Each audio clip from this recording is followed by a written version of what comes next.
श्रीमद् भागवत के 10वें स्कंद में रास पंचाध्याय मतलब पंचामृत, उस महारास की गाथा को शास्त्रों ने गाया। श्रीमद् भागवत में शुकदेव जी वर्णन करते हैं, भगवान पिता रात्रि शरदोत्फुल्ल मल्लिका विक्षरन्तुं मनश्चक्रे योगमायामुपाश्रितम्।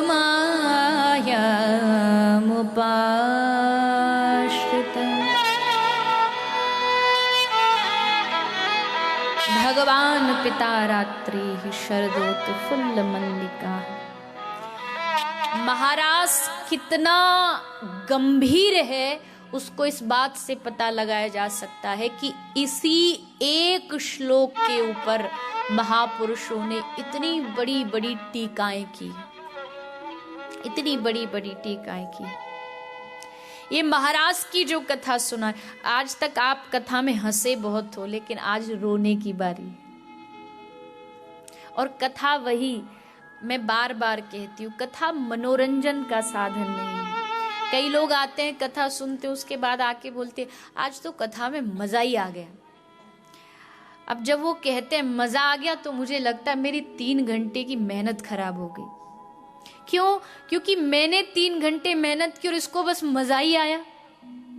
मजा ही लेना तो जा दुकान में जा, खाकरा जलेबी खा, मजे ले, जाके थिएटर में कोई फिल्म देख ले, मजे लेना, वहां जाके मजे ले।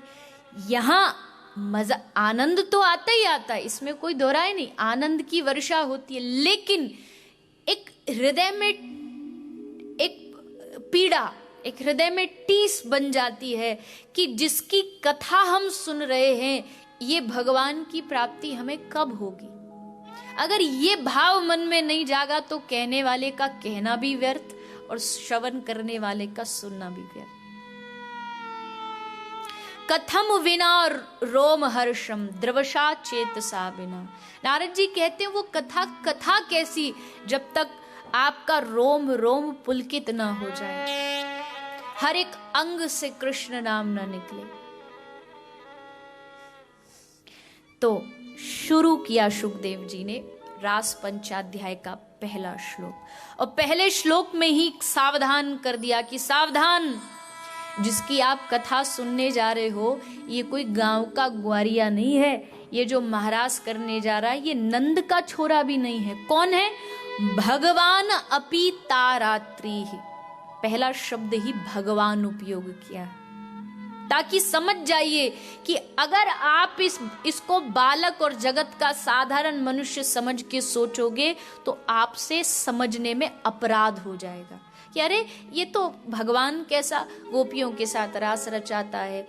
ये अपराध से बचाने के लिए शुकदेव जी ने सावधान किया, भगवान पिता रात्रि। आगे कहते हैं वीक्षरन्तुम मनश्चक्रे। जैसे भगवान सृष्टि का वीक्षण करते हैं, आज भगवान ने वृंदावन का वीक्षण किया है। वीक्षरन्तुम, रंतुम मनश्चक्रे मतलब रस का आदान करने वाले मन का भगवान ने सन्निवेश किया। और साधारण तरीके से समझिए, वेद कहते हैं कि भगवान के पास मन नहीं है, भगवान को अमना कह के पुकारा गया है, अप्राणो हयम मनाह, भगवान के पास मन नहीं है। लेकिन आज स्पेशली महाराज के लिए भगवान ने मन बनवाया है, मन का निर्माण करवाया। किससे? योग माया मुपाश्रितः। योग माया का सहयोग लेकर के भगवान ने मन का निर्माण किया। भगवान अपि तारात्रि। आज जो महाराज की रात है, ये कैसी रात है? कहा वनम च तत्कोमल गोभिरांचित्तम। चंद्रमा आज अपनी किरणों से आज पूरे रंग को रंग दिया है चंद्रमा ने। चंद्रमा आज बड़ा प्रसन्न है, बड़ा खुश है, क्योंकि इसके भगवान से कई सारे रिश्ते हैं। एक तो भगवान के मन से चंद्रमा प्रकट हुआ है। आज चंद्रमा भगवान के इस महारास में सहयोग करने के लिए आया है। कई शास्त्रों में महारास को हल्लीशक नृत्य भी कह के पुकारा गया है। इस महारास में कौन प्रवेश कर सकता है, अगला प्रश्न ये है। तो कहा कि इस महारास में कमला अर्थात लक्ष्मी को भी अधिकार नहीं है कि वो इस महारास में प्रवेश कर सके। लक्ष्मी को क्यों? इसीलिए क्योंकि लक्ष्मी के पास सब है, नारायण है, नारायण की चरणों की सेवा दिन रात लक्ष्मी करती है, लेकिन लक्ष्मी के पास राधा चरणों का अनुराग नहीं है। इसलिए बिना राधा चरणों के अनुराग के इस महाराष्ट्र में प्रवेश नहीं हो सकता। भागवत के हर एक महाराष्ट्र के शब्द में श्री राधा रानी की महिमा को गाया गया। हमको भी हमारी जो श्रीमन चैतन्य महाप्रभु की परंपरा है, उस परंपरा में एक साधक को मंजरी बन करके, अर्थात एक होती है गोपी, एक होती है सखी, एक गोपी के बाद भी और कई सारी दासियां आती है, जिसको मंजरी भाव कहा जाता है। और जो सेवा कभी कभी गोपी नहीं कर सकती, वो सेवा करने का अधिकार मंजरियों को होता है। अर्थात मंजरी आदेश न दे तो कृष्ण भी निकुंज में प्रवेश नहीं कर सकते, इतना अधिकार होता है मंजरियों का। तो वो मंजरी भाव यही कहता है कि हमको जीवन भर भजन करें और उसका परिणाम ये मिल जाए कि हम श्री किशोरी राधा रानी के दास बन जाएं, उनकी दास्यता हमें स्वीकार हो जाए। भागवत का परिणाम भी यही है कि हृदय में श्री राधा चरणों से अनुराग हो जाए, राधा चरणों से प्रेम हो जाए।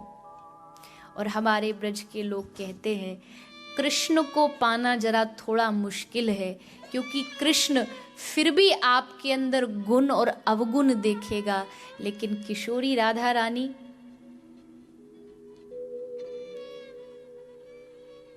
कोई गुण कोई अवगुण बिना देखे जीव को अपना बना लेती है। इसलिए भक्त श्री किशोरी राधा रानी से प्रार्थना करता है, हे श्री किशोरी,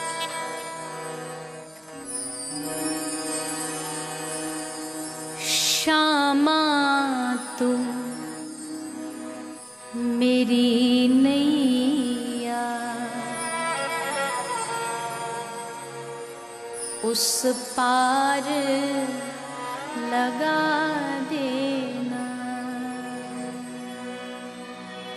ऐसी कृपा करना कि आपकी कृपा प्राप्त करके मैं अपने गोविंद को प्राप्त कर सकूं, और ये आपकी कृपा से ही संभव है।